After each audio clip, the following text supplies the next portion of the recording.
সময় মিলে আর মা বোনেরাও কিছুক্ষণ বিশ্রাম করে তারপরে জেগে ভাত রান্না করতে পারে। এইরকমটা হরগিজ নয় যে শুরু করেছি তো করেছি, যতক্ষণ পর্যন্ত আজান না শুনবো মসজিদের মাইকের ততক্ষণ ছাড়াছাড়ি নাই, এরকমটা নয়। সব জিনিস লিমিটের ভিতরে ভালো। এবার যতটি ভাই আপনারা আছেন, কথাকে আরম্ভ করার আগে একটা ছোট্ট আরজি যদি পেশ করি আপনাদের সামনে, তো মনে হয় রক্ষা করবেন। ফরজ নামাজ যেখানে পড়েন, সালাম ফিরে দেওয়ার পরে যখন সুন্নাত পড়ার পালা আসে, তখন ওই জায়গা থেকে সরে আরেকটা জায়গাতে সুন্নাত পড়েন। লাভ কি হয়? দুটো জায়গা আপনার জন্য সাক্ষী হয়ে যায়। যেখানে দাঁড়িয়ে পড়লাম সেটাও একটা সাক্ষী, আর সরে আরেক জায়গাতে সুন্নাত পড়লাম ওটা আরেকটা সাক্ষী। নেক কাজের জন্য আপনার সাক্ষী হলো দুইটি জায়গা। তাহলে সুযোগটা কেউ ছাড়ে? এটা তো জিকিরের মজলিস, এটা দিনী আলোচনার মজলিস। এইখানে দুটো জায়গা যদি আপনার সাক্ষী হয় তো অসুবিধাটা কোথায়? তাহলে যদি মনে করেন যে একটুখানি ওই দূরের লোকগুলো একটু সরে আসবো আগের দিকে, তাহলে কিন্তু ভালো হবে। হাদিস মোতাবেক আমল করাও হবে, আপনার সওয়াবের পাল্লাটা একটু ভারীও হবে, দেখতে খানিকটা ভালো লাগবে।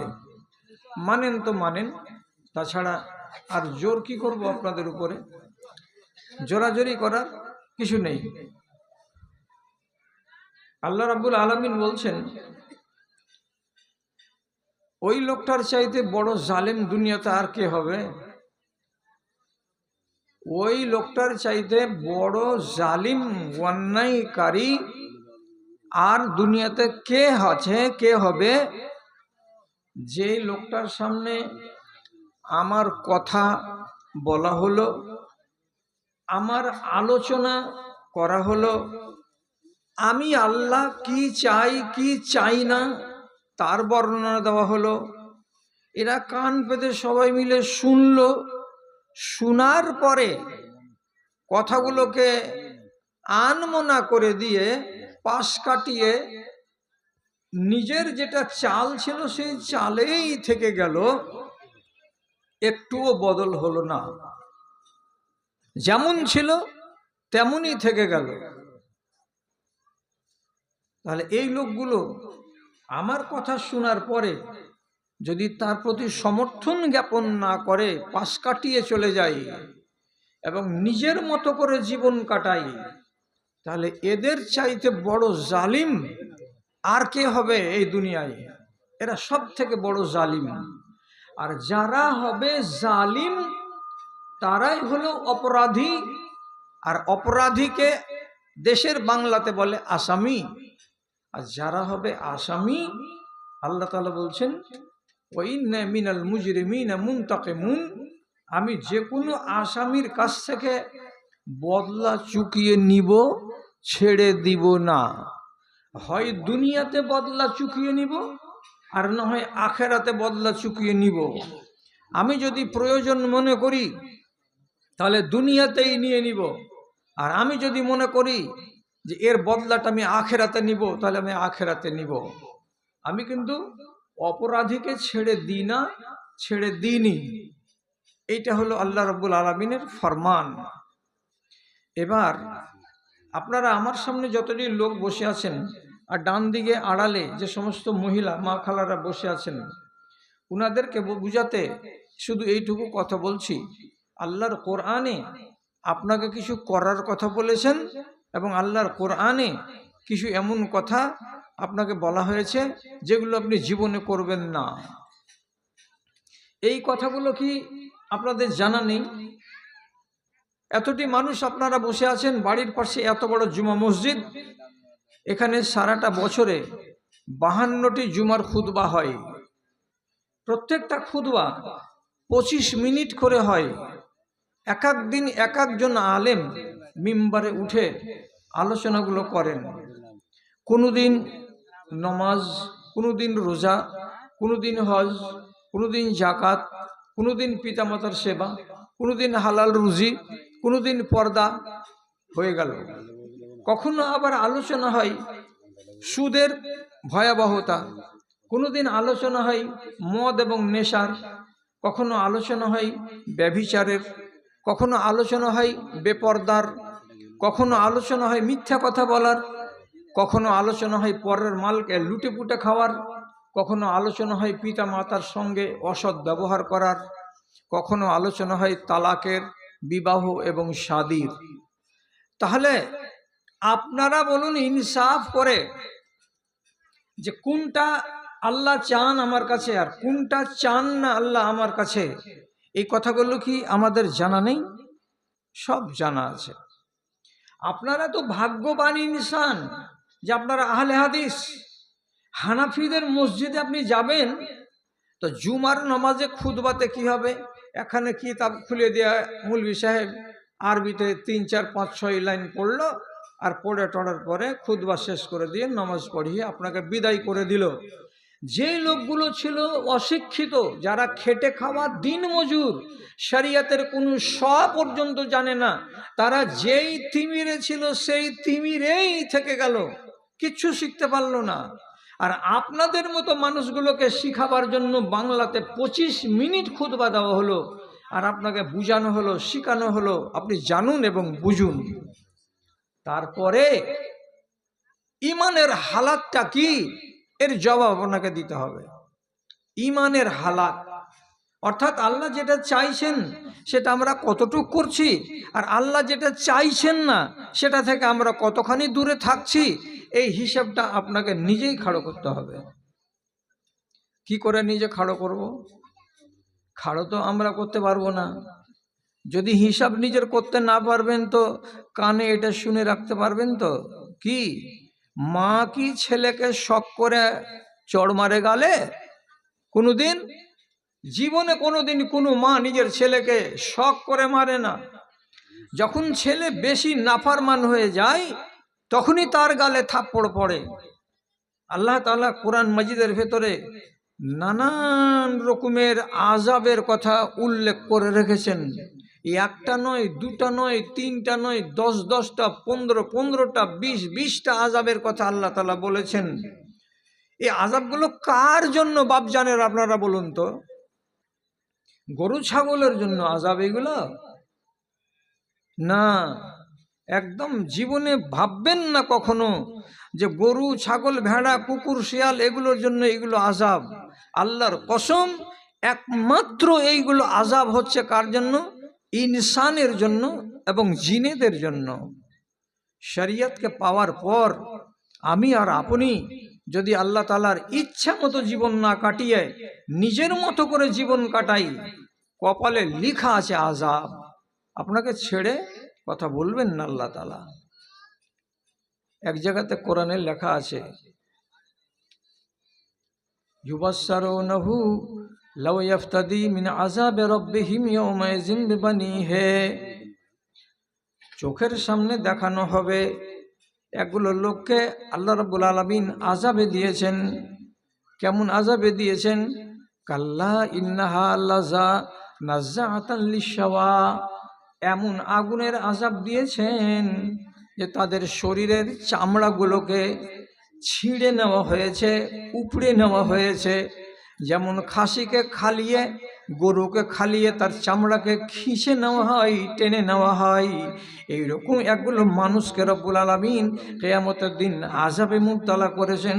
তাদের বুকের চামড়াকে এবং পিঠের চামড়াকে খিঁচে দিয়েছেন এবং চামড়াকে টেনে নিয়ে তাদের মাংসকে উদাম করে দিয়েছেন। এটা কি সামান্য আযাব? আহারে, এটা তো সামান্য আযাব নয়। কেন করেছেন পরে বলছি আপনাকে। আরেক জায়গাতে আল্লাহ রাব্বুল আলামিন বলছেন, খুযুহু ফাগুল্লুহু সুম্মা ফি সিলসিলাতিল জাহিম সাল্লুহু। একগুলো মানুষকে 70 গজ মোটা মোটা শিকল দিয়ে, লোহার জঞ্জির দিয়ে উল্টো দিকে হাতকে বেঁধে আর পাকে বেঁধে মুখের ভরে হিঁচলাতে হিঁচলাতে টেনে নিয়ে যাওয়া হবে। কোথায়? তো জাহান্নামে। কেন হাত বাঁধা হলো? যখন আগুনের তাপ বেশি লাগবে, তখন সে যেন পা বেশি মারামারি করতে না পারে, হাত যেন ডানে আর বামে জোরে লাফালাফি করতে না পারে, আযাবটার যেন জুত করে তাকে পোহাতে হয়। এই জন্য রব্বুল আলামিন বলছেন এত আমাদের এই মানুষের মতো আকৃতি হবে না, এক একটা জাহান্নামী হবে বিশাল বিশাল মোটা। কত মোটা হবে? তো একটা জাহান্নামীর শরীরের চামড়াটাকে রাসূলুল্লাহ বলছেন 40 গজ পর্যন্ত মোটা হবে। একটা জাহান্নামীর বসার জায়গাটা কতটা হবে? তো মক্কা থেকে মদিনা পর্যন্ত যতটা চওড়া হয় এতখানি চওড়া লাগবে। এবং এক একটা জাহান্নামীকে এই দুনিয়ার মানুষগুলোকে রব্বুল আলামিন এত বড় আকার দিবেন, দেওয়ার পরে তাদের এক একটা দাঁতগুলোকে বলা হবে ওহুদ পাহাড়ের সমান। এরকম ভূতের আকৃতির মানুষগুলোকে কিয়ামতের দিন আল্লাহ তাআলা আযাব দিবেন, তো জিঞ্জিরে বেঁধে আযাব দেবেন। আল্লাহ,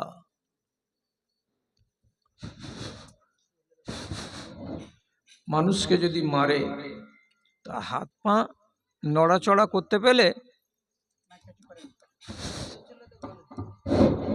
হাত পা যদি নাড়াচাড়া করতে পাই তো কিছুটা ওকে আরাম লাগে। আপনাকে হাত পা নড়তেই দেওয়া হবে না। এই আযাবটা কেন? কোরআনে এর আলোচনা আছে। এগুলো মানুষ একটু খেয়াল করবেন, শুধু কথাগুলোর দিকে খেয়াল করবেন। আপনার মতো একটা মজবুত মানুষের খেতে খেতে যদি একটা মাংস গলাতে গিয়ে আটকে যায়, কতটা ঠেলা লাগবে। জীবনে যার আটকেছে সেই জানে, তাছাড়া আপনাকে আমি বুঝাতে পারবো না। বহাল তবিয়তের মানুষের যদি শ্বাস বন্ধ হয়ে যায় আর ওর হাত আর পা সব ঠিক আছে, তো কত ঠেলা লাগবে শ্বাসটা বন্ধ হয়ে গেলে আপনি জানেন? আল্লাহু আকবার।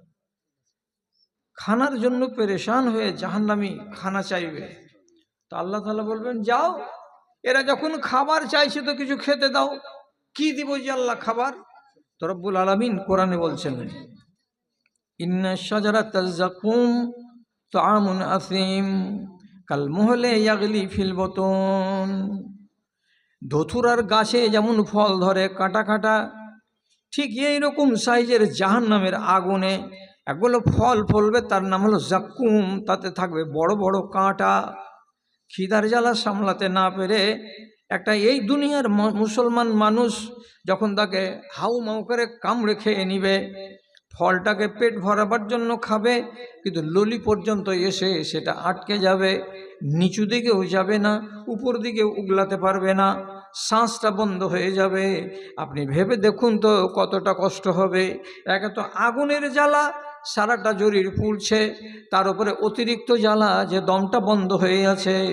আর তার চাইতে বড় কথা, আপনি মনে মনে ভাববেন আমি মরে যাব তো আরাম পেয়ে যাব, যখন আমার নিঃশ্বাসটা বন্ধ হয়ে যাবে তখন আমি আযাব আর বুঝতে পারবো না।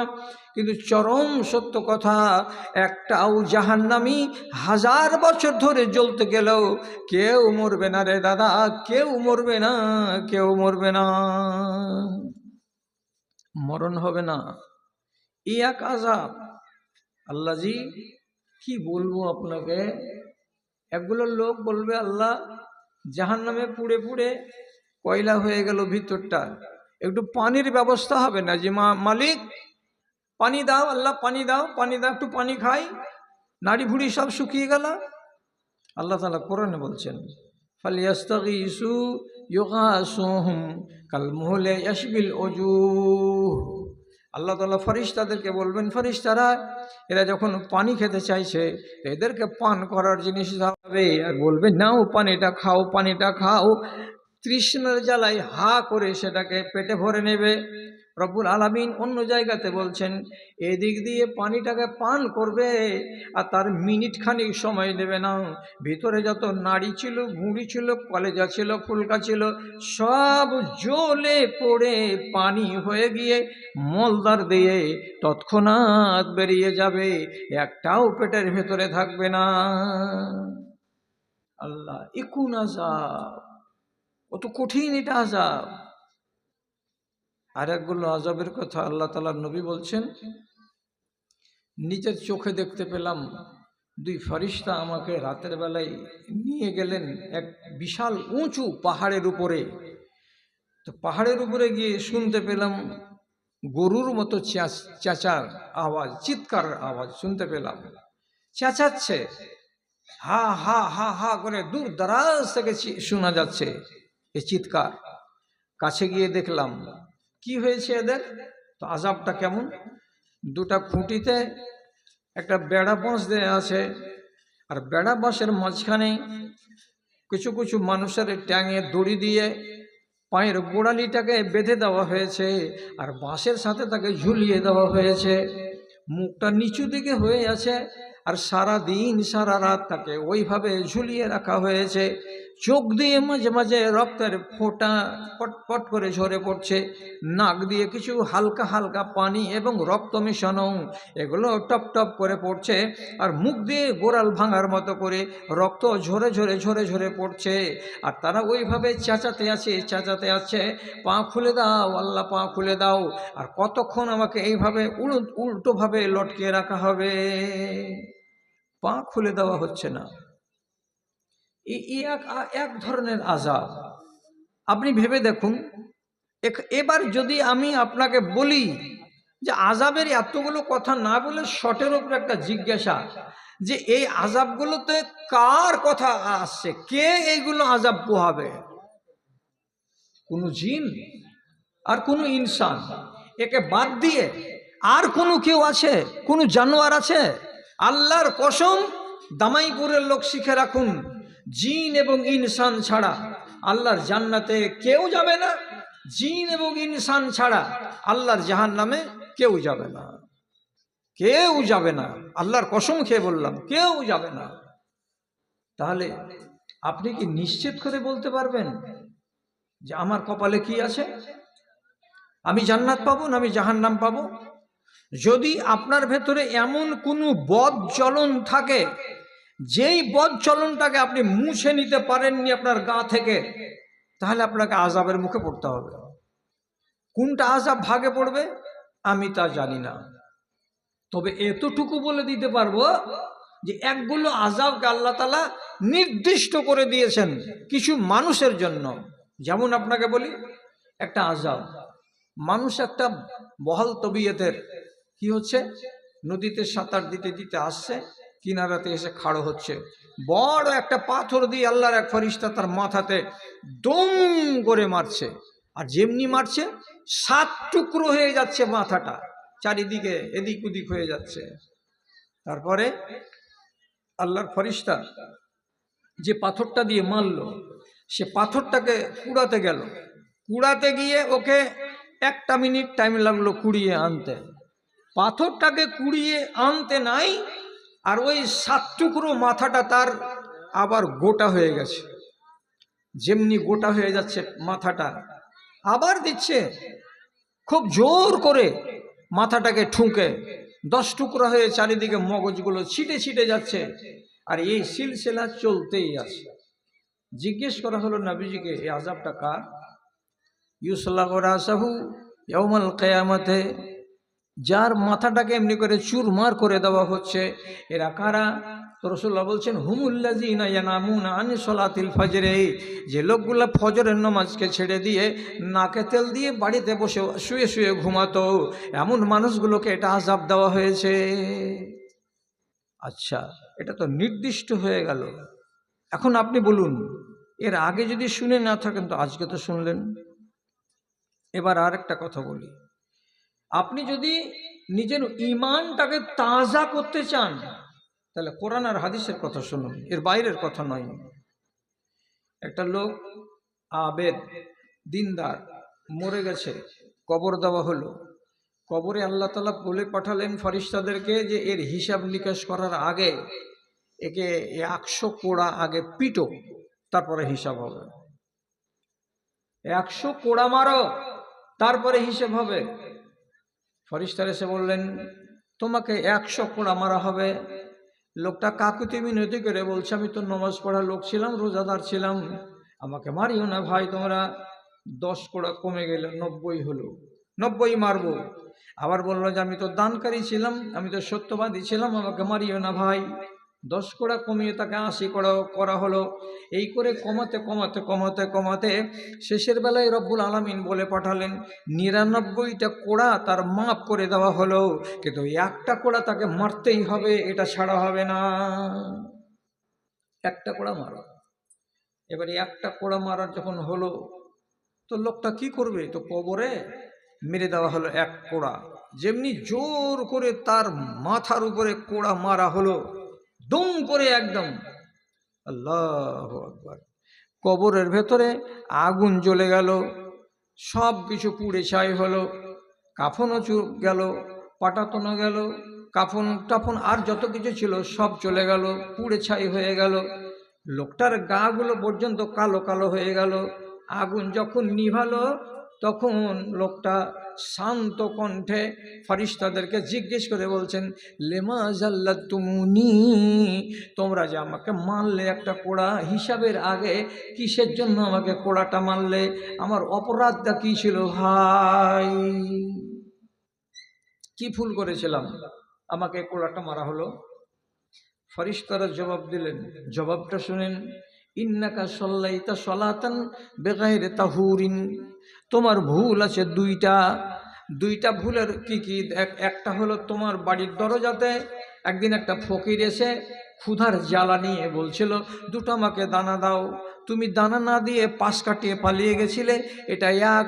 আর 2 নম্বর হলো তুমি জীবনে একটা নামাজ পড়েছিলে, যেই নামাজটা তুমি বিনা ওযুতে পড়েছিলে, তোমার খেয়াল ছিল না, না তুমি ইচ্ছা করে করেছিলে সেটা তুমি জানো, বিনা ওযুতে একদিন একটা নামাজ আদায় করেছিলে, যার জন্য তোমাকে এই সাজাটা দেওয়া হলো, নচেত সাজা হতো না। বিনা ওযুতে একদিন একটা নামাজ পড়েছে, তার জন্য তার কবরে একটা কোড়ার কারণে আগুন জ্বলে গেল। নামাজটা কি ছেড়ে দিয়েছিল লোকটা? ছাড়েনি তো, নামাজ তো পড়েছেই, কিন্তু একদিনের ঘটনা যে বিনা ওযুতে সে নামাজ পড়েছে, তার জন্য যদি তার কবরে আগুন জ্বলে যায়, দাউ দাউ করে কাফন পুড়ে যায়, পাটাতন পুড়ে যায়, তাহলে এই মজলিসে যারা বসে আছেন পুরুষ লোক, আর ডান দিকে যারা বসে আছে মায়ের জাত, এরা কি ভাববে বাড়ি গিয়ে একবার যে আমার কত ওয়াক্তের নামাজ ছুটেছে এবং আমার কবরে কতটি কোড়া বর্ষণ করা হবে হিসাবের আগে? যদি কথাগুলোকে শুনে মানতে পারেন তাহলে ওয়াজ শুনেন, আর কথা যদি মানতে না পারেন তাহলে ওয়াজ শুনে জীবনে কোনোদিন লাভ হয়নি আর লাভ হবে না। ভাই আমার, এটাও তো এক ধরনের আযাব। কাদের জন্য? কোরআনে আল্লাহ তাআলা বলছেন, লাআমলাআন্না জাহান্নামা মিনাল জিন্নাতি ওয়ান নাসি আজমাইন, আমি অবশ্যই অবশ্যই জাহান্নামের পেটটাকে ভর্তি করে দেব, পেটকে ভরে দেব। কাকে দিয়ে ভরব? জিনেদের আল আওলাদকে দিয়ে ভরব এবং ইনসানের আল আওলাদকে দিয়ে ভরব। যত জাহান্নামে জ্বলবে সব জিনের ছেলেপিলে এবং ইনসানের ছেলেপিলে। জাহান্নামের পেট আল্লাহ ভরে দিবেন। আর সাজা কারা পাবে? ভুল যারা করবে তারাই পাবে।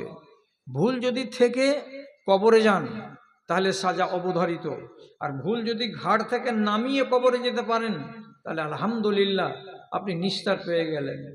কাউকে আল্লাহ রাব্বুল আলামিন ছেড়ে দেননি। ভুল যার হয়েছে তাকেই আল্লাহ তাআলা শিক্ষা দিয়েছেন। আপনাকে শোনাবো কি?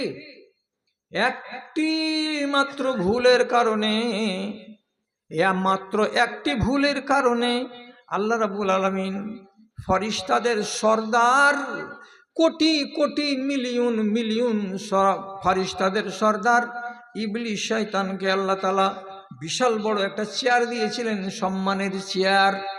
কিন্তু এই ইবলিস আল্লাহর একটা কথাকে না মানার কারণে রব্বুল আলামিন তার মুখে কপালে ঝাঁটা মেরে দিয়েছেন, আর দেওয়ার পরে চেয়ারখানাকে কেড়ে নিয়েছেন, আর ওকে রাজিম মানে লাঞ্ছিত বানিয়ে দিয়ে সাত আসমানের উপর থেকে জমিনে নামিয়ে দিয়েছেন।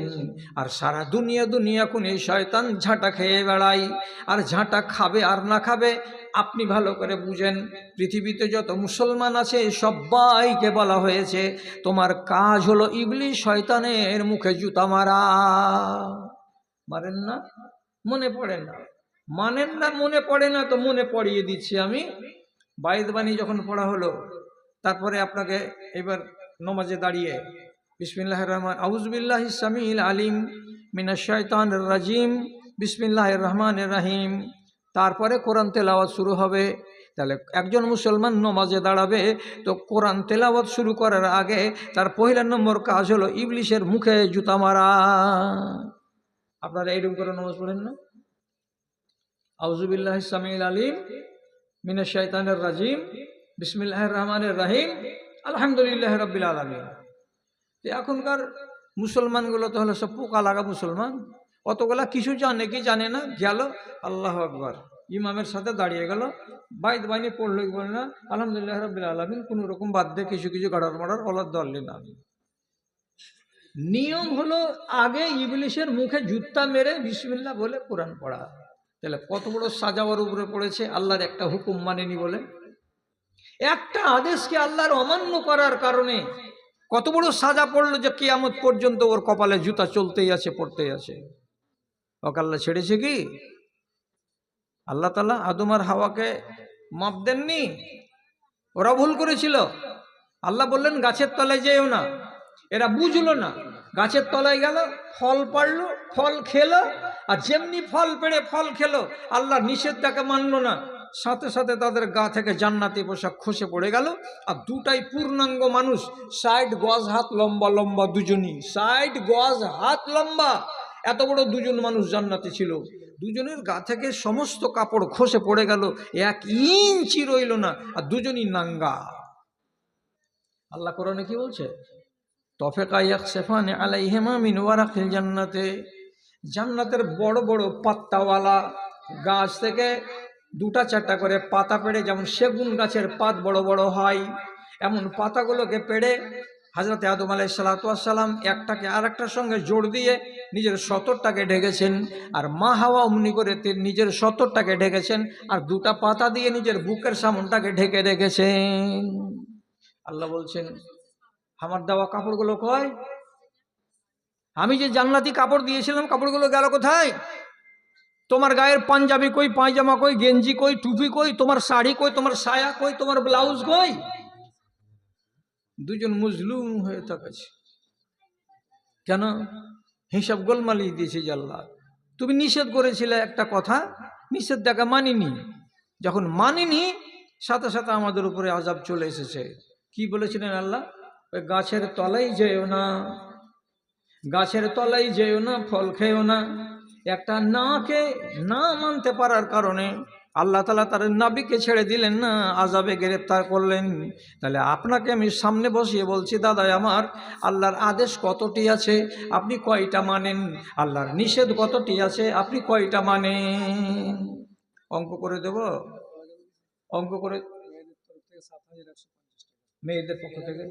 আচ্ছা আচ্ছা, আলহামদুলিল্লাহ, ঠিক আছে, শেষের বেলা আরেকবার হবে। কি বলবো আপনাকে, আল্লাহর আদেশগুলো সবটি পালিত হচ্ছে কি হয় না?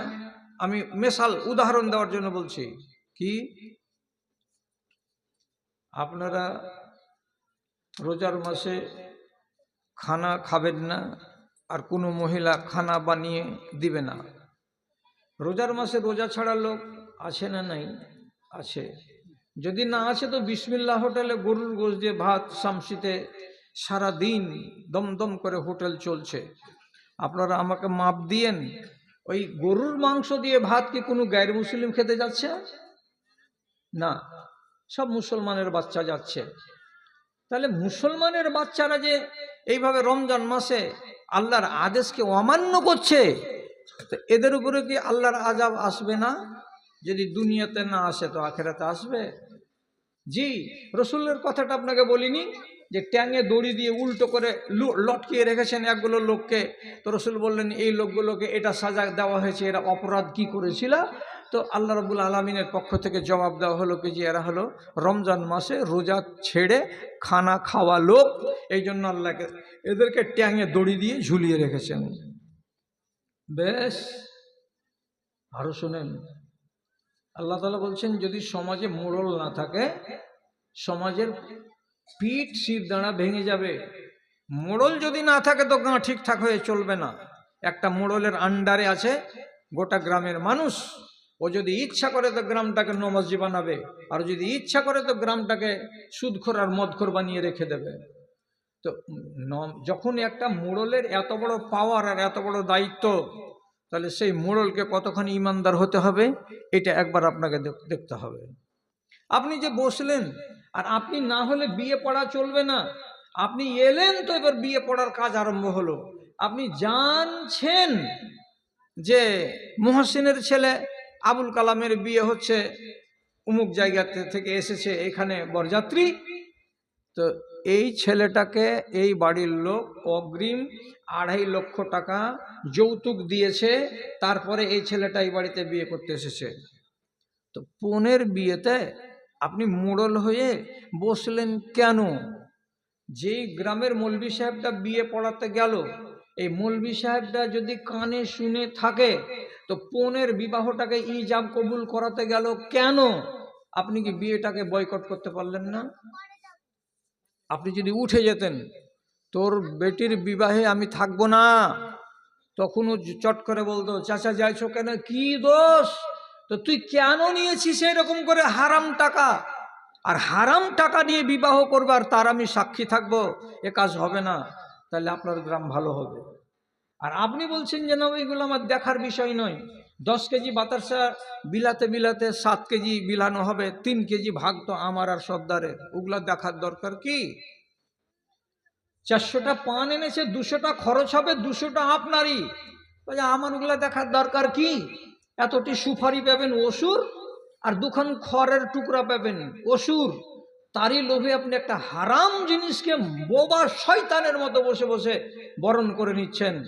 আপনার নিজের খেসারত সম্বন্ধে জানেন না? রব্বুল আলামিনের নবী বলছেন কিয়ামতের দিন কিছু লোককে তার বড় বড় চুলে প্যারাশুটের দড়ি বেঁধে সুরাইয়া নক্ষত্রের সাথে বড় পাথরের সঙ্গে দড়িটাকে বেঁধে দিয়ে এই লোকটাকে ঝুলিয়ে দেওয়া হবে। কত হাত লম্বা? 100, 200, 250, 300 মিটার লম্বা সুতা দিয়ে তাকে ঝুলিয়ে দেওয়া হবে। এবার একবার এই দিক থেকে ওই দিক, একবার ওই দিক থেকে ওই দিক দোল খাবে। যেমন ছেলে পিলে গামহাড়ের গাছে দড়ি টাঙিয়ে দিয়ে কি করে, দোল খায়। যখন লম্বা দোল, কত জোরে দোল খাবে, তো দামাইপুর থেকে একবারে একটানা দোল যখন ওই দিকে যাবে তখন রতুয়া পর্যন্ত, আর রতুয়া থেকে আবার ফিরে আসবে কত দূর পর্যন্ত, দামাইপুর পর্যন্ত। এই লম্বা টানাতে শুধু দোল খাবে। তো দোল খাবে তো দড়িটা কি গাছের সাথে আর ওর প্লেটের সাথে বাঁধানো আছে? প্লেটের সাথে বাঁধানো নেই, ওর চুলের ঝুঁটির সাথে বাঁধানো আছে। আপনি বলুন, এত বড় দেহধারী মানুষটাকে যদি চুলের সঙ্গে বেঁধে দিয়ে এরকম করে ঝুল্লু দেওয়া হয়, মজা লাগবে না ঠেলা লাগবে? হিসাব করুন।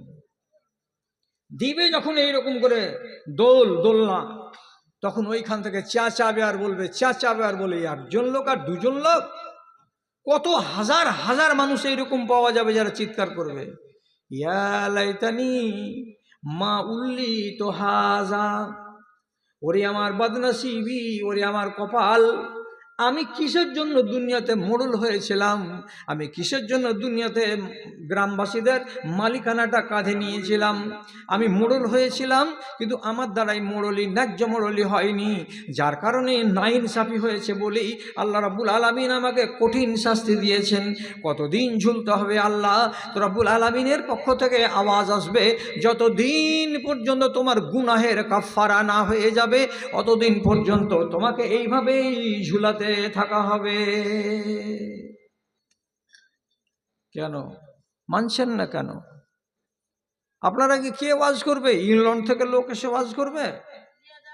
100 জন বরযাত্রী, 150 জন বরযাত্রী আসার কোনো শরীয়তে একটা পা ভাঙা হাদিসও নাই। কেন আনছেন আপনি 100টা বরযাত্রী? আর যাচ্ছেন কেন 100টা বরযাত্রী? 2টা 10টা লোক হয়ে যেতে গেলে কি বিবাহ হবে না? হবে। তো হারাম কাজ করার জন্য যেমন দামাইপুর আর তেমনি আমার গ্রাম বিশনপুর কেউ পিছে পড়ে নেই। হাজারবার ওয়াজ শোনান, হাজার রকমের ওয়াজ শোনান, ওরা যেমন কুকুরের লেজ বাঁকা হয়ে থাকে, এদের চরিত্র বাঁকা তো বাঁকাই থাকছে। কেন? আল্লাহ তাআলা কি বলেছেন সূরা সাজদাতে? যারা আমার কথাকে শুনে আর শোনার পরে পাশ কাটিয়ে চলে যায়, এই লোকগুলোর মতো জালেম দুনিয়া তার কেউ নেই। আর যারা হবে জালেম, ইন্না মিনাল মুজরিমিনা মুনতাকিমুন, আমি এই সমস্ত জালেমের কাছ থেকে আমি বদলা চুকিয়ে নেব, আমাকে বদলা চুকাতে দেরি লাগবে না। এমন আযাব আসবে, এরা মনে মনে ভাবে যে কই আযাব আসছে জি মুলি সাহেব, সুখে আছেন? একবার যান, 15 টাকার টিকিট লাগবে, কাঠিয়ার স্টেশনে নেমে একবার মাঠখানা দেখে এসেন গা। হাজার হাজার বিঘা ভুট্টার জমিকে আল্লাহ রাব্বুল আলামিন পরশু দিনের হাওয়াতে সবকে জমিনে শুতিয়ে দিয়েছেন, এটা আযাব নয়? আপনি বেঁচে আছেন দামাইপুরের এলাকা, একবার ফারাক্কাতে যান, যা দেখে এসেন মুর্শিদাবাদের ওই এলাকাটা 100 বিঘা নয়, হাজার হাজার বিঘা জমিতে পেঁয়াজ আর রসুন লাগানো ছিল, আর খেসারি ছিল পাকা পাকার মুসরি, 4 আঙ্গুল করে পানি ধরিয়ে দিয়েছে গত পরশু দিনের পানিতে। আযাব নয়? আপনি বলেন না সুখে আছি, সুখে থাকেন, সুখে থাকেন। আর আল্লাহ আপনাকে সুখ দেয় এটাই বলছি, কিন্তু মগজটা খুলে একটু জ্ঞান করেন। তা কি? উত্তরপ্রদেশে যাবেন, বাহিরে কোনো ফাঁকা ময়দানে যদি নমাজ শুরু করেন, পুলিশে গিয়ে পা ছাকে গরম করে দিয়ে লকআপে ভরবে, আর একটা ধারা দিয়ে 15 দিন জেল খাটিয়ে মুচিলকা লেখে নিয়ে তারপরে ছাড়বে, বলবে এখানে যে তুই নমাজ পড়তে শুরু করেছিলি এটা কি তোর বাবার জায়গা? আর হাদিসে কি লেখা আছে? জয়লাতিল আরজু মসজিদান ওয়া তুহুরা, পৃথিবীর যত জমিন আছে এই নবীর উম্মতিদের জন্য মসজিদ বানানো হয়েছে, পাক বানানো হয়েছে। যেখানে তুমি থাকো নমাজের টাইম হয়ে গেলে ওখানেই নমাজ পড়ে নাও। কিন্তু পশ্চিমবাংলার মানুষেরা নমাজ পড়তে পারে, আর এই ভারতবর্ষের উত্তরপ্রদেশের মানুষেরা যেখানে ইচ্ছা সেখানে নমাজ পড়তে পারে না। এমন আযাবে তারা গ্রেফতার হয়েছে। আপনি বলুন তো এটা আযাব কিনা?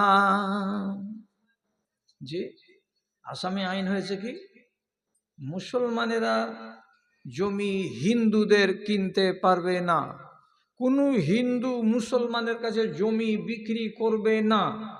হিন্দুরা মুসলমানের জমি কিনে নিতে পারবে, কিন্তু মুসলমানেরা কোনো হিন্দুর জমি কিনে নিতে পারবে না। কি আযাব নয়? শুধু আপনি মনে করছেন আগুনে পুড়ালে আযাব হবে, এটা ভাবিয়েন না। আযাব রকমারই আছে। আল্লাহর নাফরমানি করতে গেলে রব্বুল আলামিন কাউকে ছেড়ে কথা বলবেন না। জি, যেমন ছেলে আর তেমন মেয়ে এই সমাজের লোক হাজার হাজার ওয়াজ করে করে নিজের চুল দাড়িকে আমি পাকিয়ে দিলাম, কেউ মানে না। ভাইরে, আয়েশার তো এগুলো বেটি, আর আয়েশা রাদিয়াল্লাহু তাআলা আনহার তো এগুলো বংশধর। মা আয়েশার কথা বলছি, উনি নিজে বলছেন কি, আমার যদি নফল রোজা রাখার ইচ্ছা হয় তা আমি নফল রোজা রাখি কখন? যখন মে মাসের, যখন চৈত্র মাসের খরা আর প্রখর রোদ চলে, মাটি গরম হয়ে থাকে আর দিন বড় থাকে, আমি ওই সব দিন নফল রোজা রাখি। কি বুঝলেন? বুঝতে পারেননি এখনো? খুলে বলি আপনাকে। রাসূলুল্লাহ বলছেন আল গানিমাতুল বারিদাতু আস-সাওমু ফি শিতায়ে, জাড়ের দিনে যদি রোজা পাওয়া যায়, কপালে যদি জাড়ের দিনে রোজা পড়ে, তো নবীজি বলছেন এটা আল্লাহর দেওয়া দান তোমাদের উপরে। কেন? জাড়ের দিনগুলো হয় দিন ছোট, আর জাড়ের দিন হয় আরামের দিন, তখন আপনাকে কষ্ট কম হবে, আপনি ইবাদতটা ঠিক করে করতে পারবেন। এই জন্য নবীজি বলছেন জাড়ের দিনের রোজা হলো আল্লাহর একটা দান। আর গরমের দিন, গরমের দিনের রোজা হলো খুব বিপদের রোজা। তো মা আয়েশা ঠান্ডার দিন ছেড়ে দিয়ে যে উনি নফল রোজাগুলো যদি করবেন, তো জাড়ের দিন বাদ দিয়ে ওরকম চৈত্র মাসের খরার দিনে কেন রোজা রাখবেন? হযরতে আবু দারদা তিনি নিজেও বলছেন, এবং মা আয়েশা নিজেও বলছেন, আমি কিসের জন্য অত গরমের দিনে রোজা রাখি?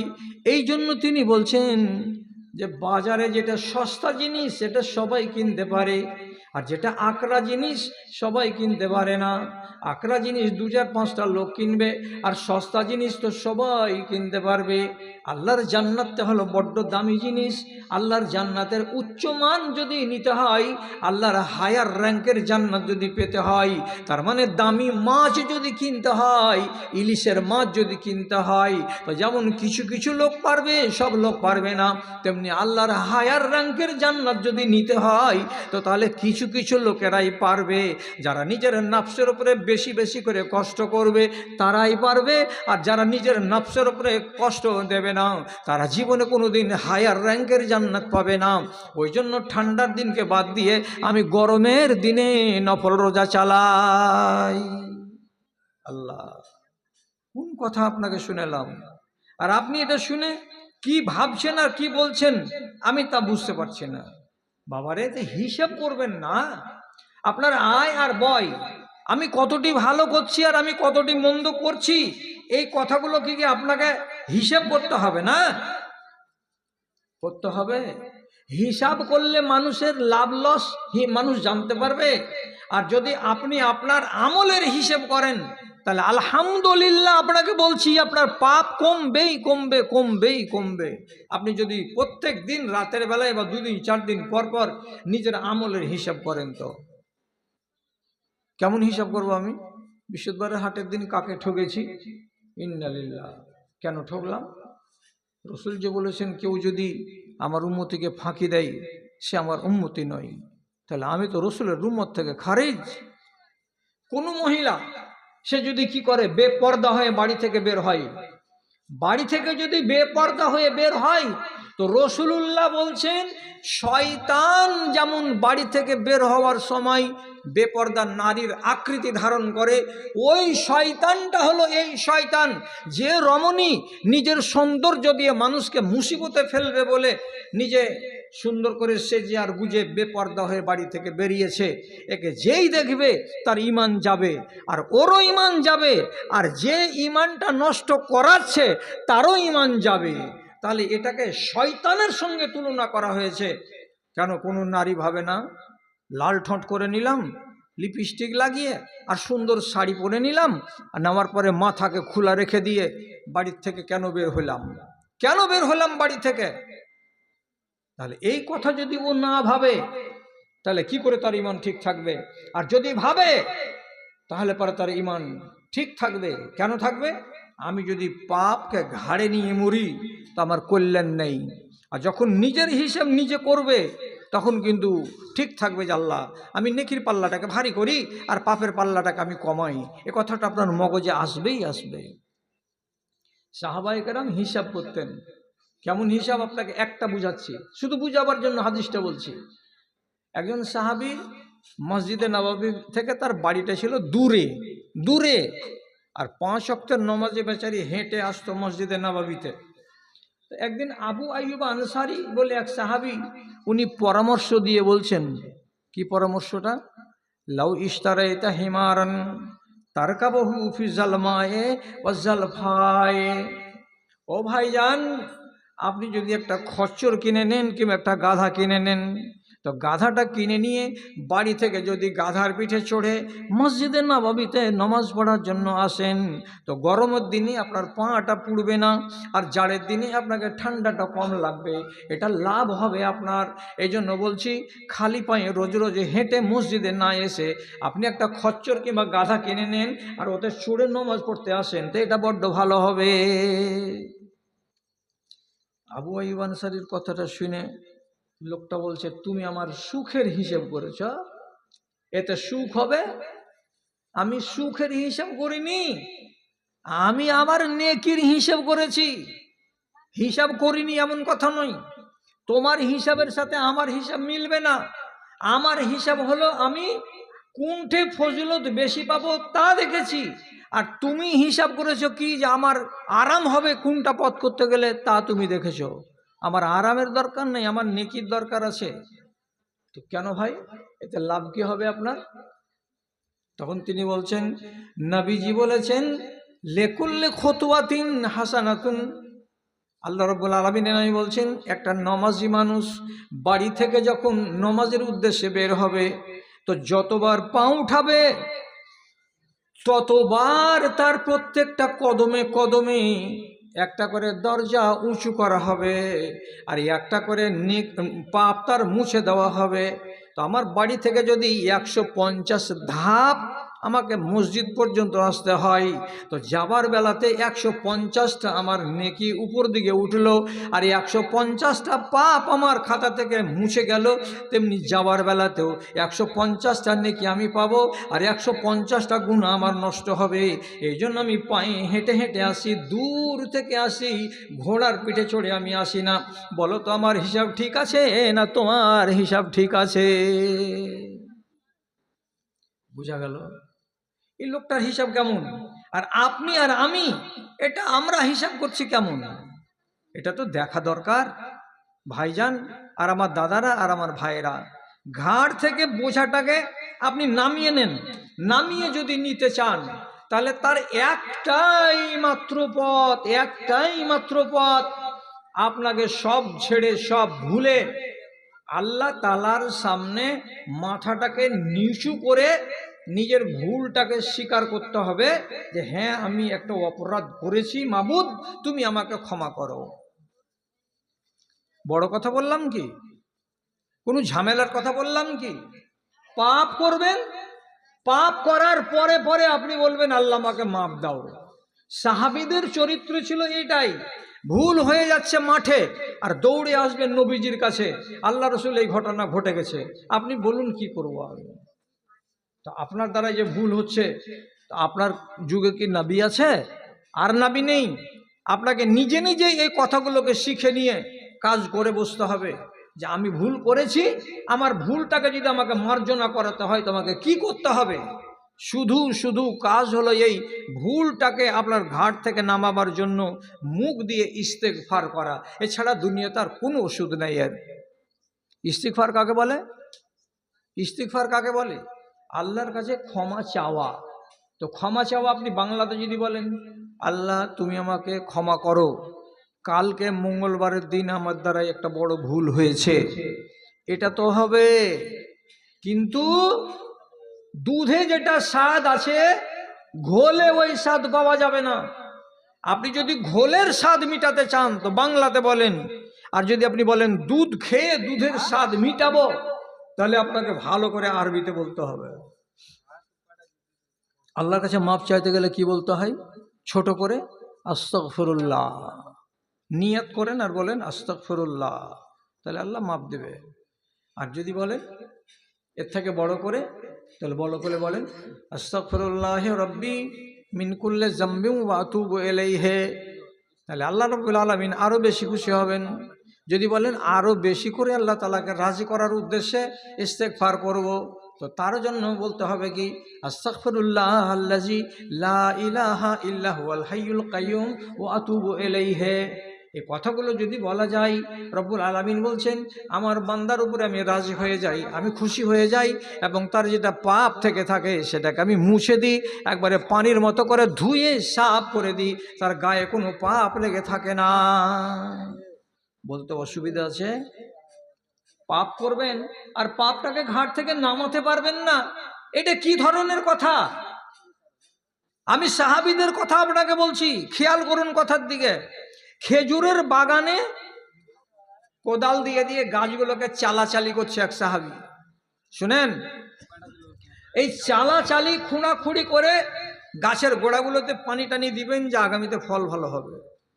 এমন সময় ওই জায়গা দিয়ে একটা মহিলা চলে যাচ্ছিল। এই সাহাবীর মনের ভেতরে একটা শয়তানি ওয়াসওয়াসা জাগলো। শয়তানি ওয়াসওয়াসা যখন জাগলো তখন ওই মহিলাকে বাগানের ভিতর দিকে ডাকলো। মহিলা রাস্তা ছেড়ে দিয়ে বাগানের ভিতর দিয়ে হেঁটে যাচ্ছিল। তখন সে করলো কি, আপনারা বাপ তুল্য লোক বসে আছেন সামনের দিকে, আর ডানে বামে আমার মা তুল্য লোক আছেন। আমি হাদিসের কথা বলছি, একটু হায়া শরমকে বাঁচিয়ে কথাটা বলছি, ইশারা ইঙ্গিতে বুঝে নেবেন। সাহাবীটা কি করলো? হাদিসে লেখা আছে আল্লাহ জামতুহা ওয়া কাব্বালতুহা গায়রা আন্নী লাম উজামিউহা। আমি ওই মহিলাকে ফাঁকি দিয়ে ডাকলাম, আর ডাকার পরে যখন সে আমার কাছে এলো, আমি তাকে জড়িয়ে ধরে নিলাম, আমি তার শরীরে হাত দিলাম, কিন্তু আমি তার সঙ্গে সহবাসটা করি নাই, মিলনটা করি নাই। এই কাজটাকে বাদ রেখে আমি তার শরীরে হাত দিয়েছি এবং তাকে চুমু দিয়েছি এবং আমি তাকে জড়িয়ে ধরেছি। এই অপরাধ আমার দ্বারাই হয়েছে। মানুষ তো, মানুষের দ্বারাতেই তো ভুল হয়। এখন মাঠে ভুল হলো বেলা 10টার সময়, কেউ তো জানে না, আর ও মহিলা কেসও করেনি, মহিলা মুকদ্দমাও দায়ের করেনি। তাহলে চিন্তা কি ছিল রে বাবা? নিজের কি চিন্তা আছে? হবিবুর 1000 টাকার 50 কিলো ভুট্টা। আচ্ছা, মাশাআল্লাহ, আলহামদুলিল্লাহ, জাযাকাল্লাহ। তো চিন্তা তো কিছু নেই তো, তাহলে আর অথচ এই ব্যক্তি অপরাধ যখন হয়ে গেল তখন ভাবনা লাগলো কি, আল্লাহ এই যে গুনাহটা করলাম, তো গুনাহটা নিয়ে আমি কবরে যাব নাকি? তাহলে তো আমার দুনিয়া শেষ আর আখেরাত শেষ। নিজেকে হালকা করার জন্য সাথে সাথে দৌড়ে এলেন মসজিদে নববীতে। আল্লাহ পাকের রসুলের সামনে এসে বলছেন, আল্লাহ রসুল, আমি একটা বড় গুনাহ করেছি, ফাফআল বি মা শিতা, আপনি আমাকে মারেন তাতেও রাজি, আপনি আমাকে কোড়া বর্ষান তাতেও রাজি, আপনি যেটা শাস্তি দেবেন সেই শাস্তিটা আমি মেনে নিতে রাজি আছি। আমি পাপী, আমি গুনাহগার, আমার ঘাড় থেকে আমি গুনাহটাকে নিচে নামাতে চাই, আপনি আমার গুনাহ নামিয়ে দেন।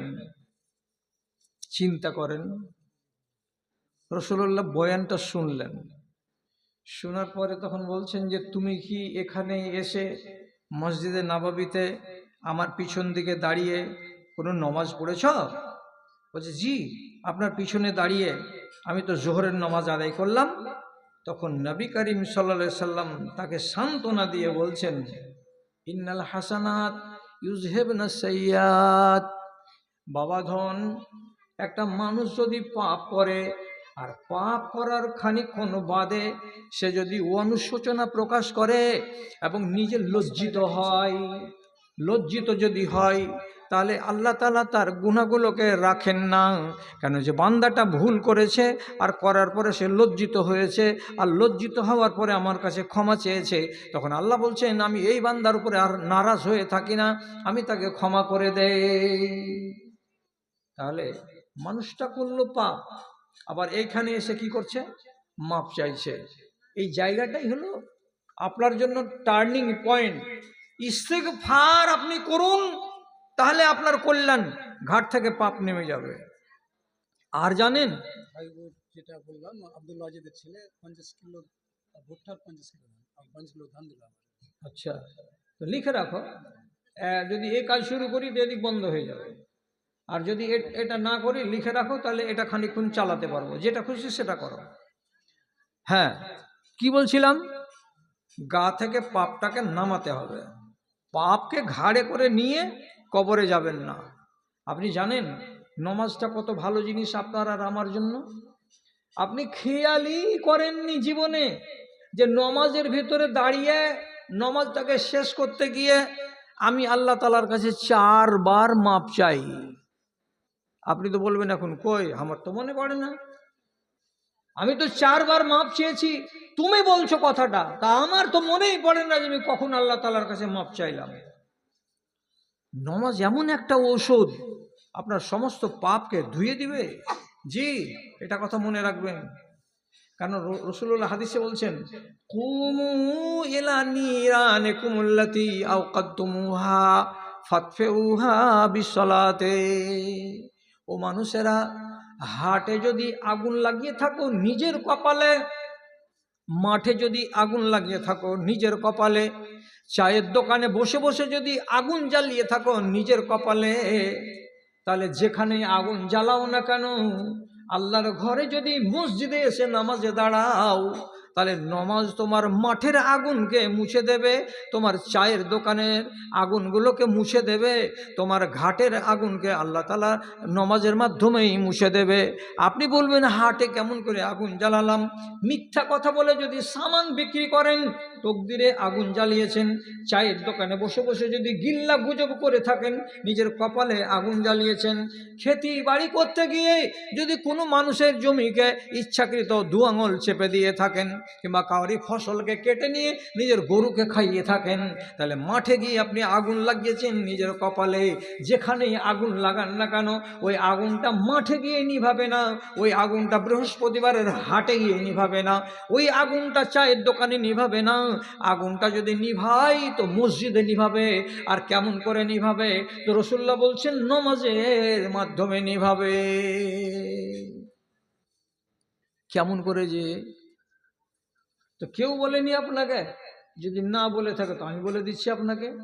আল্লাহ তাআলা নবী বলছেন, আল্লাহ আমাকে খবর দিয়ে বললেন নমাজটাতে ভাগ আছে, অর্ধেক আমার আর অর্ধেক আমার বান্দার। কোন কথা? নমাজটা যে এমন ইবাদত, এখানে লাভ আছে 50 কার আল্লাহর, আর লাভ আছে কার? তো 50 বান্দার। তা আপনি তো আপনার কাজও করছেন আল্লাহর কাজের সাথে সাথে। কিরকম কথা বুঝতে পারলাম না, তো ঠান্ডা মাথাতে বুঝেন, আমি বুঝাচ্ছি আপনাকে। শুরু করলেন আলহামদুলিল্লাহ রাব্বিল আলামিন, আল্লাহর হলো। আর রহমানের রহিম, আল্লাহরই তারিফ করা হলো। মালিক ইয়াউমিদ্দিন, এটাতেও আল্লাহর তারিফ করা হলো। ইয়াকা নাবুদু ওয়া ইয়াকা নাস্তাইন, এটাতেও আল্লাহর কুস্তাতে মাটি দেওয়া হলো। চেয়ারে আয়াত আল্লাহর করলেন। আল্লাহ তাআলা এবার কি বলছেন? বান্দারে, চারটা বার আমার কাজ করে দিলি, তো তোরও তো আধি আছে, তুই নিজের কাজ কিছু করে নে। তখন বান্দা এবার কি করবে? ইয়াকা নাবুদু ওয়া ইয়াকা নাস্তাইন যখন বলা শেষ হবে, তখন এবার কি বলবে? ইহদিনাস সিরাতাল মুস্তাকিম। এটা হলো বান্দার মানেটা কি? আল্লাহ তুমি আমাকে সোজা পথের দিশা দাও। এটা কার জন্য চাইলাম? আমার নিজের জন্য চাইলাম। তারপর আর কি বলছি? সিরাতাল্লাযিনা আনআমতা আলাইহিম, ওই রাস্তাটা দেখাও যাদের উপরে আল্লাহ তুমি এর আগে দয়া বর্ষণ করেছো, ওই সমস্ত লোকেদের রাস্তাটা আমাকে দেখাও। সিরাতাল্লাযিনা আনআমতা আলাইহিম গায়রিল মাগদুবি আলাইহিম ওয়ালাদ-দাল্লিন, যারা গজবে হালাক হয়ে গেছে, যারা গজবে ধ্বংস হয়ে গেছে, ওই মানুষগুলোর রাস্তা তুমি আমাকে দেখাইও না। তো তিনটা দোয়া তোমার নিজের পাতে ভরে নিলা, ভাগ হলো না? হলো না? হলো। একবার ভাগ বসিয়ে নিলাম, এবার রুকুতে গেলাম, সুবহানা রাব্বিয়াল আযীম 3 বার আল্লাহ তোমার তারিফ করলাম। এবার উঠে গেলাম, দিয়ে বলছেন সামি আল্লাহু লিমান হামিদা রব্বানা লাকাল হামদু হামদান কাসীরান তাইয়িবান মুবারাকান ফি। যতটি দোয়া বললাম সবটি আল্লাহর, আমার কিছু হলো না। আবার সিজদাতে গেলেন, যাওয়ার পরে বলছেন সুবহানা রাব্বিয়াল আলা, সুবহানা রাব্বিয়াল আলা। কার হলো? তো আল্লাহর। এবার আপনি উঠলেন কি বলে? আল্লাহু আকবার বলে। যেমনি একটা সিজদা থেকে উঠে বসবেন, প্রথম সিজদা থেকে উঠার পরে আপনাকে দোয়া বলতে হবে। দোয়াটাতে কি লেখা আছে? আল্লাহুম্মা গফিরলি ওয়ারহামনি ওয়াহদিনি ওয়াফিনি ওয়ারযুকনি। প্রথমেই বলা হয়েছে আল্লাহ তুমি আমাকে মাফ দাও। আল্লাহুম্মা গফিরলি মানে আল্লাহ তুমি আমাকে মাফ দাও। 4 রাকাত নামাজে কয়বার হবে কথাটা? আল্লাহুম্মা গফিরলি কয়বার হবে? 4 বার হবে। তো 4 বার মাফ চাওয়া হয়ে গেছে আল্লাহর কাছে। এবার তাশাহুদে বসে আর তাহিয়াত বলে নিলেন, তারপরে আল্লাহুম্মা সাল্লি আলা পড়ে নিলেন। আর সাল্লি আলা যখন পড়া দুরূদটা হয়ে যাবে, তখন আপনাকে আরেকটা যে দোয়া পড়তে হবে। তখন কি বলেন আপনি? আল্লাহুম্মা ইন্নী যালামতু নাফসি যুলমান কাসীরান ওয়া লা ইয়াগফিরু যুনুবা ইল্লা আনতা ফাগফিরলি মাগফিরাতাম।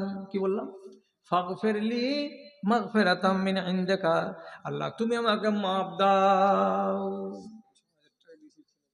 মা মারা গেছে অনেকদিন আগে। হ্যাঁ, সাগর বাবার নাম সাগর। আচ্ছা, ওর মা মারা গেছে, তার জন্য 6000 টাকা। আব্দুর রহমান। আব্দুর রহমান। আল্লাহ মাগফিরলাহা ওয়ারহামহা ওয়াফিহা ওয়াকরিমনাহা ওয়াসুম নুজুলাহা। আল্লাহুম্মা ইযহাব বিল ইলমি ওয়াল হিলমি ওয়াযায়িনহা বিল ঈমানি ওয়াত তাকওয়া ওয়া লা তুরিজা বিল ফিতানি ইয়া রাব্বাল আলামিন। আমিন বিরহমাতিকা ইয়া আরহামার রাহিমিন। তাহলে 4 রাকাত নামাজে 4 বার আল্লাহ আমাকে মাফ দাও। আর শেষ তাশাহুদ আপনি কি বললেন? আল্লাহুম্মা ইন্নী যালামতু নাফসির শেষখানে গিয়ে কি বলছেন? ফাগফিরলি মাগফিরাতান, তুমি আল্লাহ তুমি আমাকে মাফ দাও, মাফ দেওয়ার মতো মাফ দাও। যখন একটা বান্দা নমাজের ভিতরে দাঁড়িয়ে 5 বার যদি আল্লাহ তাআলার কাছে মাফ চাই, 5 বার আল্লাহ তাআলার কাছে মাফ চাই। রব্বুল আলামিনের নবী বলেছেন, কোনো বান্দা যদি নমাজে দাঁড়ায় তো ইমাম যখন ওয়ালা জাল্লিন বলে, তো এরা বলবে আমিন। আর এদের সাথে সাথে আল্লাহর হাজার হাজার ফেরেশতা বলবে আমিন। ফামান ওয়াফাকা তামিনুহু তামিনাল মালায়েকাতে। যাদের আমিনগুলো ফারিস্তাদের আমিনের সঙ্গে মিলে যাবে, আর একসঙ্গে ফারিস্তাদের আমিন আর বান্দাদের আমিন যখন মিলে মিশে আল্লাহ রব্বুল আলমিনের কাছে যাবে, তো রব্বুল আলমিন নাই বলছেন তোমার সব গুনাহ মাফ হয়ে যাবে। কার দৌলতে? তো ফেরেশতাদের আমিনের বদৌলতে। তো এক ওয়াক্তের নামাজ যদি আদায় করি, তো আগে যেটি গুনাহ করেছিলাম সবটি ঘাট থেকে নেমে যাবে। কেন যে 4 বার 5 বার করে আল্লাহর কাছে মাপ চেয়েছি।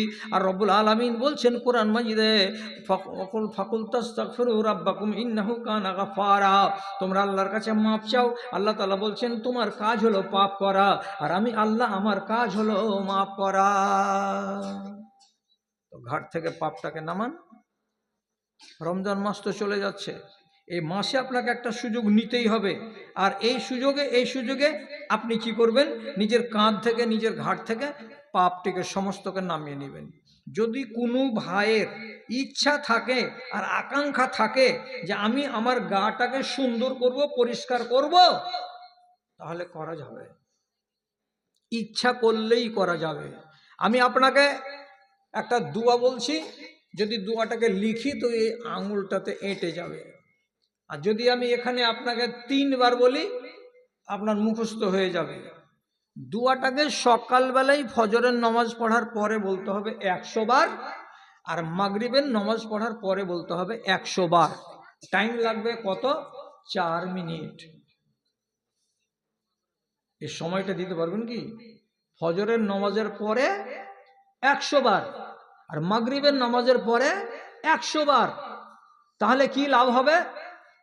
তো রাসূলুল্লাহ বলছেন হাত্তাত খাতায়াহু ওয়াইন কানা মিসলু জাবাদিল বাহারে, ওই লোকটার গুনাহকে মাফ করে দেওয়া হবে। কতটি গুনাহ? সমুদ্রের কিনারায় ফেনা জমে 2 হাত মোটা হয়ে, 3 হাত মোটা হয়ে কত দূর জমে? তো 30 কিলোমিটার, 40 কিলোমিটার, 50 কিলোমিটার দূর এলাকা নিয়ে সমুদ্রের কিনারায় যত ফেনা থাকে, তোমার বান্দা, তোমার যদি গুনাহ সমুদ্রের ফেনার সমানও হয়, তো আমি আল্লাহ এই দোয়াটার বদৌলতে তোমার সব গুনাহকে ধুয়ে দেব, মুছে দিব, সাফ করে দিব, তোমার গায়ে গুনার লেশ মাত্র থাকবে না। কত ফজিলত দোয়াটার! যার মুখস্থি আছে তো তার আছে আলহামদুলিল্লাহ, আর যার মুখস্থি নাই, আমি 3 বার বলছি, মুখস্থি করে নেন। দোয়াটা কি? সুবহানাল্লাহি ওয়া বিহামদিহি সুবহানাল্লাহিল আযীম। ভারী আছে কি? সুবহানাল্লাহি ওয়া বিহামদিহি সুবহানাল্লাহিল আযীম, সুবহানাল্লাহি ওয়া বিহামদিহি সুবহানাল্লাহিল আযীম। 3খানা কথা বললাম, আর এই 2খানা বাক্য বললাম, আর এই 2খানা বাক্যকে আমি কবার বললাম? সকালে 100 বার আর বিকালে 100 বার। তাতে যদি আমার গাটা তুলসী পাতের মতো হয়ে যায়, জমজমের পানি দিয়ে ধুয়ে নেওয়ার মতো পরিষ্কার হয়ে যায়, তো আমাদের মতো পাপী মানুষগুলো এই আমলটা কেন করবে না রে দাদা? কেন করব না? পাপ তো সবারই। কে পর্দা করে না? কে স্বামীর কথা শুনে না? কে স্বামীর এনে দেওয়া শাড়ি পছন্দ করে না? টাকা নিয়ে বেরিয়ে যাচ্ছে শপিং মলে গিয়ে একাই ভদর ভদর করে দুশ্মনদের সাথে কথা বলে বাজার করে চলে আসছে। এইরকম বেহায়া নারী আমাদের সমাজে হাজারটা। কেউ বেপর্দা হয়ে চলে যাচ্ছে বরযাত্রী সেজে সর্দারের বেটার বিয়েতে, অথচ মেয়ে ছেলে যাওয়ার কোনো নাম গন্ধ হাদিসের পাতাতে নেই, তারপরেও বেহায়া হয়ে চলে যাচ্ছে। তো এগুলো যে গুনাহ আছে, আপনার যে হাজার গুনাহ পড়ে আছে, এগুলো সব থেকে যদি আপনাকে মুক্তি নিতে হয়, তাহলে প্রত্যেক দিন আপনাকে নিজের গাটাকে ধুতে হবে। কি দিয়ে ধুবো? তো দোয়া দিয়ে ধোয়া। জি, যদি বলেন আমার দ্বারাই হবে না যে মুনি সাহেব, আমার গুনাহ খাতা একটু বেশি আছে, তো বেশি গুনাহ খাতা থাকতে গেলে ফেরেশতার সাহায্য নেন। কার সাহায্য? ফেরেশতার। ফেরেশতা যদি আপনার জন্য দোয়া করে দেয় তো কল্যাণ। আপনি বলবেন যে আমার মতো মানুষের জন্য আল্লাহর ফেরেশতা কেন দোয়া করবে? করবে। আমি আপনাকে বলছি আল্লাহর ফেরেশতা আপনার জন্য দোয়া করবে, যদি আপনি কথাটা মানেন আর কথাটা শোনেন। কে মানবে? দুঃখ করে আমি অনেক জায়গাতে বলেছি, হ্যাঁ, বলবো কারে শুনবে কে রে, বলবো কারে শুনবে কে রে, আছে কাহার জিন্দা প্রাণ, দেহখানি মরে গেছে, খাড়ো আছে দুটো কান। দেহখানি মরে গেছে, খাড়ো আছে দুটো কান। আলেম ওলামাদের কথা শোনার মতো লোক দুনিয়াতে বেঁচে নাই। যদি বেশি বেশি শুনে তো জুমার খুতবাটা শুনবে, আর শোনারই লোক আছে কিন্তু মানার একটা লোক নাই। ফেরেশতার সাহায্য নেবেন।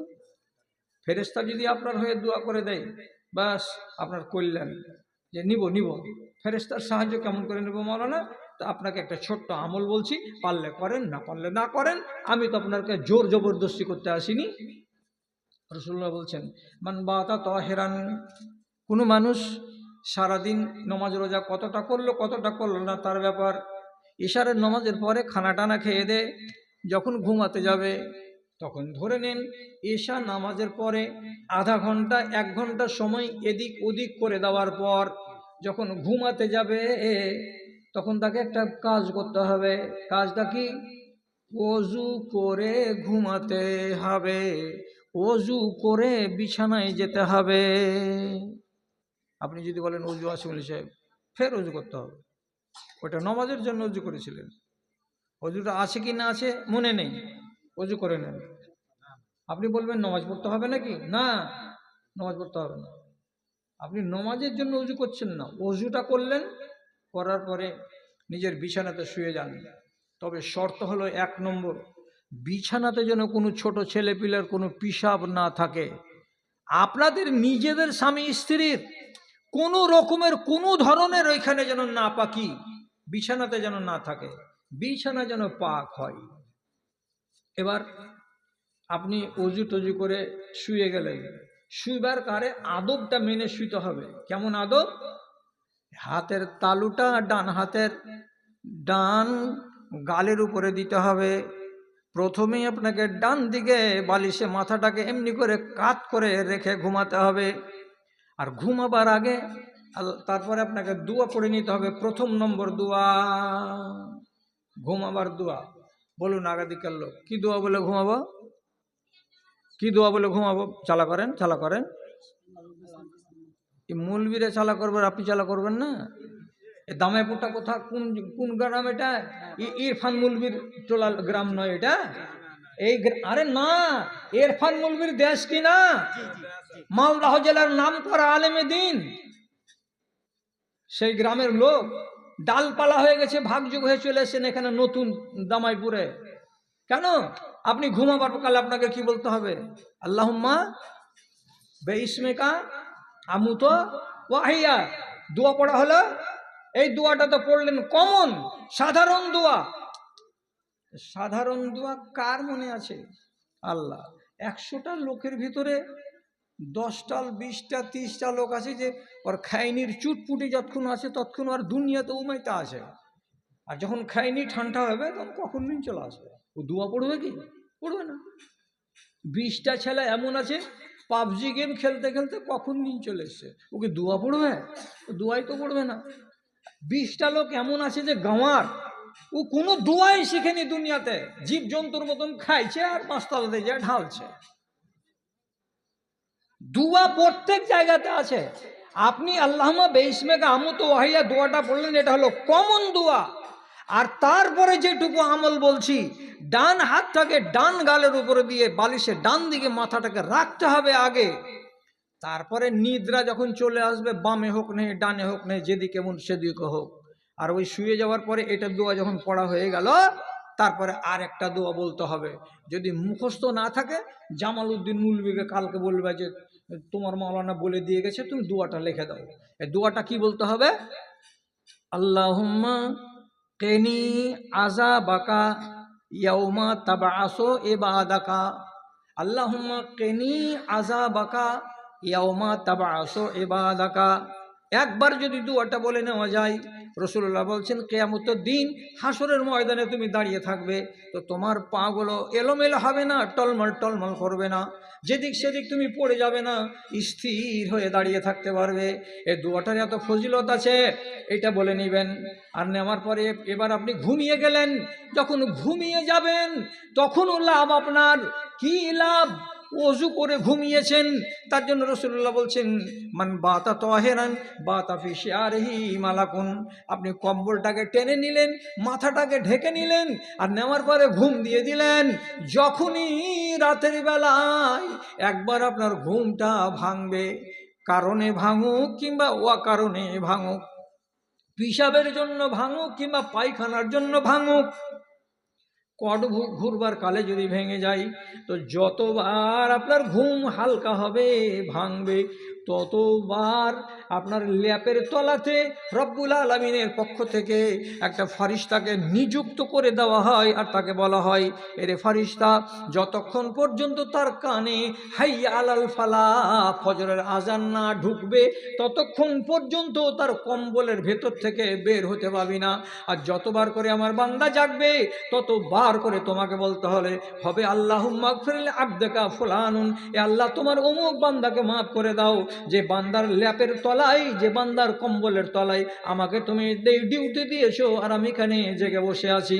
আল্লাহর ফারিস্তা যদি রাতের বেলায় 4 বার অন্তত 5 বার অন্তত আপনার জন্য বলে দেয়, আল্লাহ তুমি একে মাফ করে দাও, আল্লাহ তুমি একে মাফ করে দাও, আপনার তকদির চমকে যাবে রে দাদা। আপনার গুনার কোনো বংশ থাকবে না, গাটা আপনার পরিষ্কার হয়ে থাকবে। পানির গায়ে যেমন দাগ নেই, তেমনি আপনার গাটা একবারে দাগ মুক্ত হয়ে থাকবে।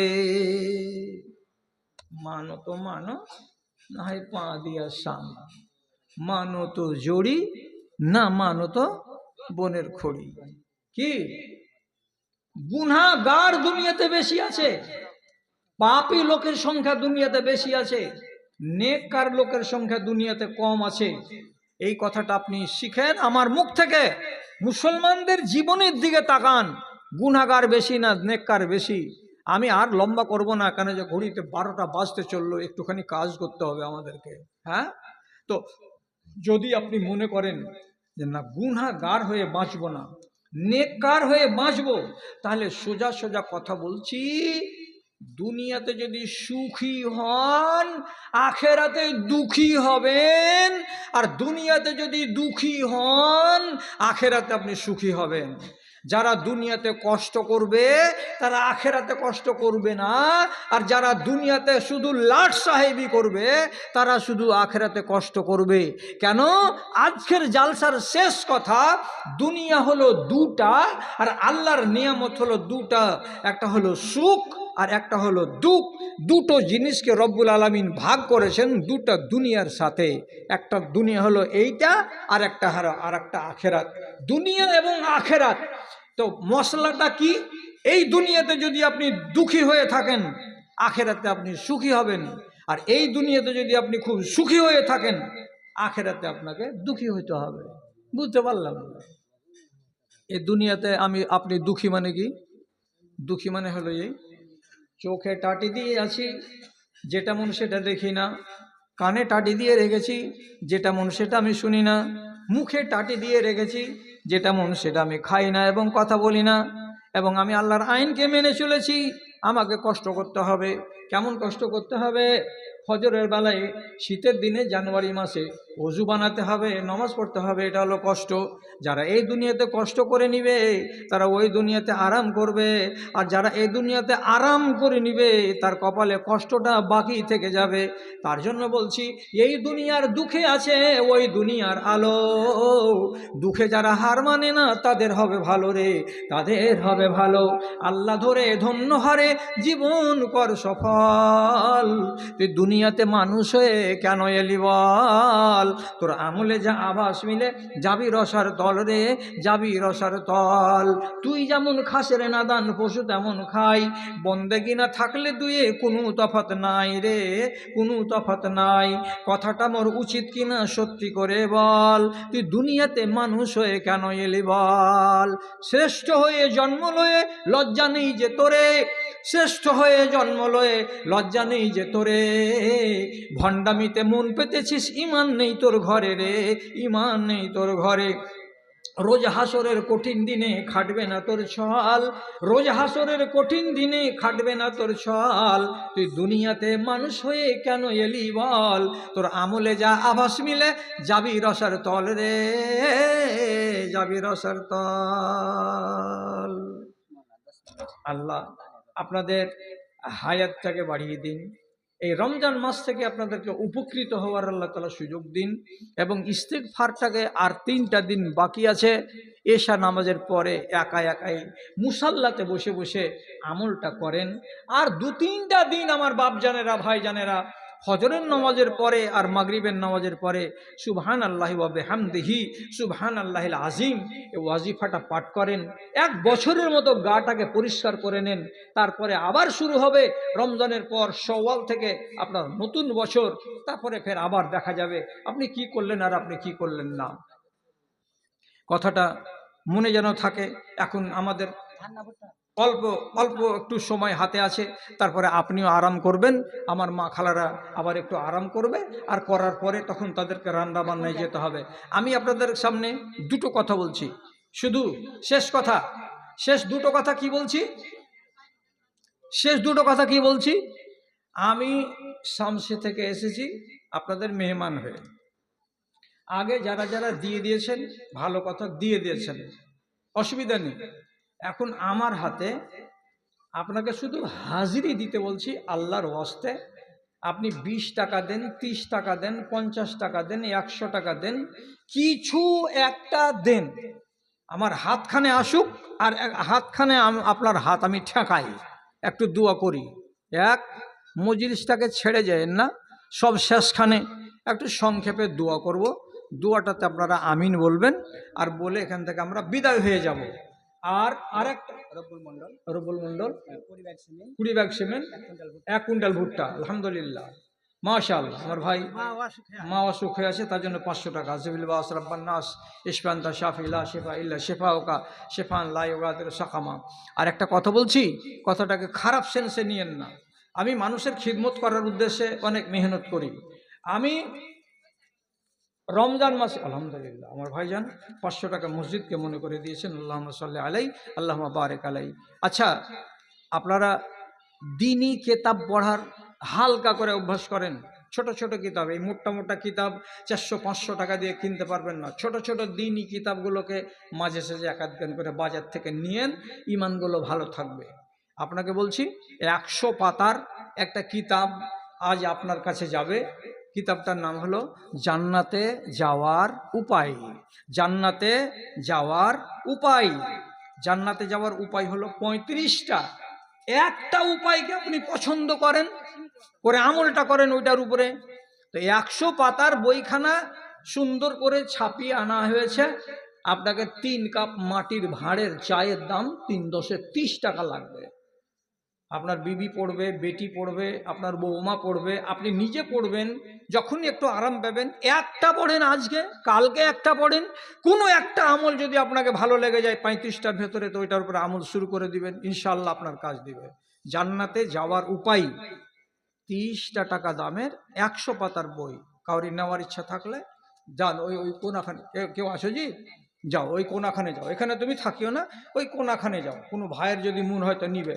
আর আপনারা হাজিরা দিবেন না দিবেন না আমার সাথে? আমি 4 জনের কাছ থেকে টাকা পেলাম 500, আর এক ভাইয়ের কাছ থেকে এখানে পেয়েছি আবার 500, আর এখানে আর একজনের কাছে পেলাম 150। তো উঠেন আল্লাহর ওয়াস্তে। আপনাকে বলেছি কম করে হলেও আমার হাতে আপনাকে কিছু দিতে হবে। 20, 30, 40, 50, 60, 70, 80, 90 কিছু একটা আপনাকে দিতে হবে আজকের দিনে। উঠে আসেন। তোমার আদেশে দিন চলে যায়, আধার নেমে আসে রাতে, কত যে শক্তি লুকায়ে রেখেছো তোমার নিপুণ 2 হাতে।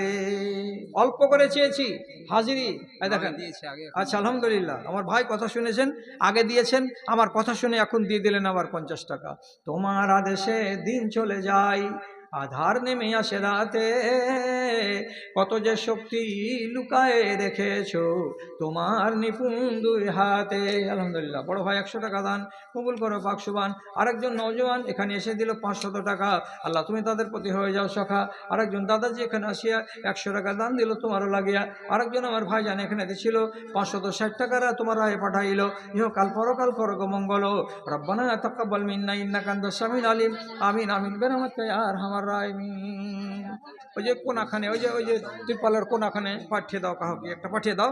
একটা ছেলে পেলে তো কোনাখানে খাড়ি আছে, ছেলেটা যাও নিয়ে নাও, তো ওখানে দাঁড়িয়ে আছে এই তিরপালের কোনাখানে। মাঠ আর ঘাট বলে নেই কোনো ভেদাভেদ। আলহামদুলিল্লাহ, আমার ভাইজান 50 টাকা দান করেছেন। আল্লাহুম্মা সাল্লি আলাই, আল্লাহুম্মা বারিক আলাইহি, আমিন আমিন বিরহমাতিকা ইয়া আরহামার রাহিমিন। আরেকজন আমার ভাইজান এখানে আসিয়া 100 টাকা দান দিল মসজিদে লাগিয়া। তার যদি কেউ থেকে থাকে কবরেতে, তরে নিবে তুমি নিজের রহমতে। রব্বানা তাকাব্বাল মিন্না ইন্নাকা আনতাস সামিউল আলিম, আমিন আমিন। আরেকজন নওজোয়ান ছেলে এখানেতে ছিল, 500 টাকা মসজিদের নামে পাঠাইল। ইহকাল পরকাল করকম মঙ্গল। তাদের কেউ যদি থেকে থাকে কবরেতে, তরে নিবে তুমি নিজের রহমতে। রব্বানা তাকাব্বাল মিন্না ইন্নাকা আনতাস সামিউল আলিম, আমিন আমিন আমিন। সিমেন্টের বস্তা লেখান। আরেকজন ভাইজান আমার শেষের বেলায় দিল 50 টাকা। আল্লাহ তুমি তার প্রতি হয়ে যাও সখা। ওহি আল্লাহ দয়াময় পাক সুবহান, মিটায় দাও তাদের মনের মান। রব্বানা তাকাব্বাল মিন্না ইন্নাকা আনতাস সামিউল আলিম ওয়া তুব আলাইনা ইন্নাকা আনতাত তাওয়াবুর রহিম বিরহমাতিকা ইয়া আরহামার রাহিমিন। আরেকজন ভাই আমার এখানে আসিয়া 100 টাকা দান দিল মসজিদে লাগিয়া। ওহি আল্লাহ দয়াময় মেহের করিবে, দানকারী দানকে তুমি কবুল করিবে, আমিন আমিন। এ কথা শোধালে হৃদয় আমার, এ কথা শোধালে হৃদয় আমার সত্যি দহিয়া যায়। কেন প্রতিদিন ভারত ভূমিতে মুসলিম জবাই হয়। হীরালাল ভাটাওয়ালা 10,000 টাকা। আলহামদুলিল্লাহ আলহামদুলিল্লাহ আলহামদুলিল্লাহ। হীরালাল ভাটাওয়ালা উনি 10,000 টাকা মসজিদকে দান করে দিলেন। আল্লাহুম্মা সাল্লি আলাইহি, আল্লাহুম্মা বারিক আলাইহি, আল্লাহুম্মা আকসির মালাহু ওয়ালাদাহু ওয়া বারিক লাহু ফিমা আতাইতাহু ওয়া জিদ ফি উমরিহি। রব্বানা তাকাব্বাল মিন্না ইন্নাকা আনতাস সামিউল আলিম ওয়া তুব আলাইনা ইন্নাকা আনতাত তাওয়াবুর রহিম বিরহমাতিকা ইয়া আরহামার রাহিমিন। আচ্ছা, 5 টাকা কম 1600 টাকা। মেয়ে ছেলের পক্ষ থেকে 5 টাকা কম 1600 টাকা। আলহামদুলিল্লাহ। আবার আলহামদুলিল্লাহ আলহামদুলিল্লাহ। আমার মা বোনদের কাছ থেকে এবার তৃতীয় দফা দান এলো 1600, চতুর্থ দফা দান এলো 1600 টাকা। মাশাআল্লাহ আলহামদুলিল্লাহ জাযাকাল্লাহ। পরওয়ারদিগার আলম, তোমার বান্দিরা কতজন যে আছে এখানে, আর কত নাম আছে আল্লাহ, তুমি তাদের সকলের দানকে তুমি গ্রহণ করে নাও। তাদের আহলালকে সুখে রাখো, শান্তিতে রাখো। রব্বানা তাকাব্বাল মিন্না ইন্নাকা আনতাস সামিউল আলিম। আবুল কালাম সাহেব 25 কেজি ভুট্টা। যাদের ভুট্টা আছে আপনারা ভুট্টা লেখান। আলহামদুলিল্লাহ। আমার বড় ভাইজান এখানে এসে 200 টাকা মসজিদকে করে গেল দান। এ দান মঞ্জুর করো পাক সুবহান। ওহি আল্লাহ দয়াময় মেহের করিবে। ভাই দানকে তুমি সাদরে